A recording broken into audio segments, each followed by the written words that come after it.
திருவனந்தபுரம் மகாராஜா வச்சிருந்தாரு, அந்த திருவனந்தபுரம் ஐனஸ் வச்சிருந்தாரு, ஹைதராபாத் நிஜாம் வச்சிருந்தாரு, அதுக்கப்புறம் ஒரு மந்திரி வச்சிருந்தாரு, அதுக்கப்புறம் ஒரு எம்எல்ஏ வச்சிருந்தாரு, அதுக்கப்புறம் சினிமா கவர்ச்சி நடிகை சொப்பன சுந்தரி வச்சிருந்தா, அதுக்கப்புறம் இந்த காரை நம்ம வச்சிருக்கிறோம்.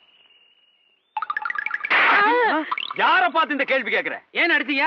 ஏன் அடிச்சனா? அவன் என்ன கேள்வி கேட்டான்? ஏண்டா என்ன பார்த்து ஏன்டா இந்த கேள்வி கேட்டா?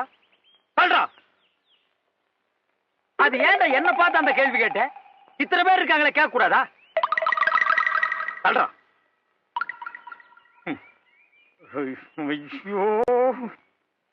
ஐயோ, ஏன்டா என்ன பார்த்து அந்த கேள்வி கேட்ட? ஏனே அவனை அடிச்சுட்டே இருக்கீங்க? அப்படி என்ன கேட்டான்? என்ன கேட்டானா? காரை நம்ம வச்சிருக்கிறோம், இந்த காரை வச்சிருந்த சொப்பன சுந்தரியை இப்ப யாரு வச்சிருக்காங்கன்னு கேக்குறான். அவளை யார் யார் வச்சிருக்காங்கன்னு கணக்கு எடுக்கிறதா என் வேலை? இல்ல இதுக்கு முன்னால நான் அந்த வேலை பார்த்துட்டு இருந்தேனா?